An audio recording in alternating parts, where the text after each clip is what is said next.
The new EU tyre label will be compulsory as of November 2012.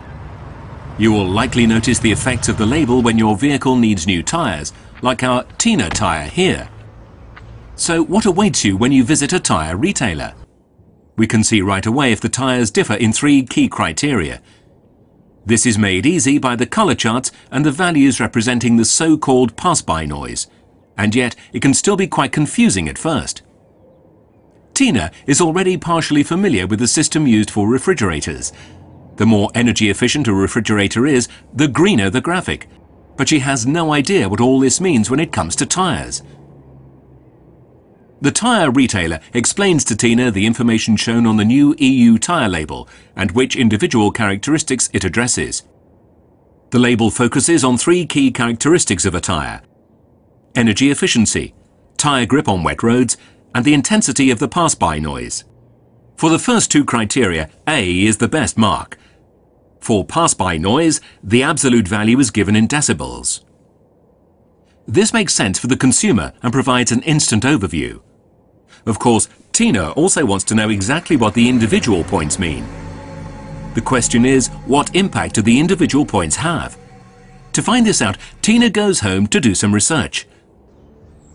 First of all, Tina looks at the energy efficiency of the tyre or the influence on her vehicle's fuel consumption. Reducing the rolling resistance always saves fuel and with it CO2 emissions. What difference does a B tyre make compared with a C tyre? Let's put it to the test.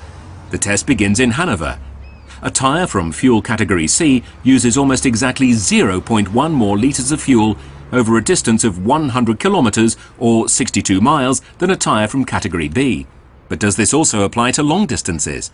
To find this out, the journey continues south. Tina travels the length of Germany, then onto the border, through Switzerland and down to northern Italy. The journey ends in Milan after 1,000 kilometres or 625 miles. It's true, the C tyre has now used over 1 litre of fuel more than a tyre from Class B, and the calculations can continue in the same way. A tyre from Class E uses around 2 litres more fuel over the same distance, and a tyre from Class F uses 3 litres more than a tyre from Class B. D has not been given a value. So the issue of fuel is cleared up. What about braking distance on wet roads? Tina does the test. A car with tyres in braking distance Class A stops in the shortest time from a speed of 80 kilometres per hour, that's 50 miles per hour. A car with tyres from Class B stops between 3 and 6 metres later. Class C tyres need between another 3 and 6 metres to come to a standstill, and the same applies to classes E and F. D and G have not been given a value. In concrete terms, this means there is a difference of over 18 metres between the braking distance for Class A and Class F.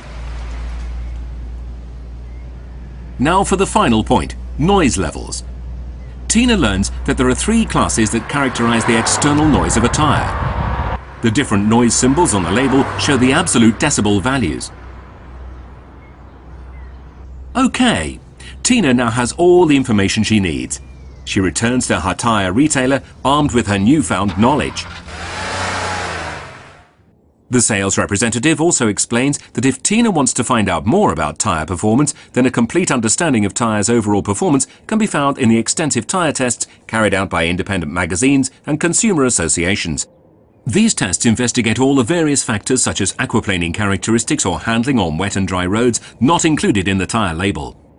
Both parties agree. While the label provides a good overview, it cannot replace an independent test or a consultation with the specialist tyre retailer.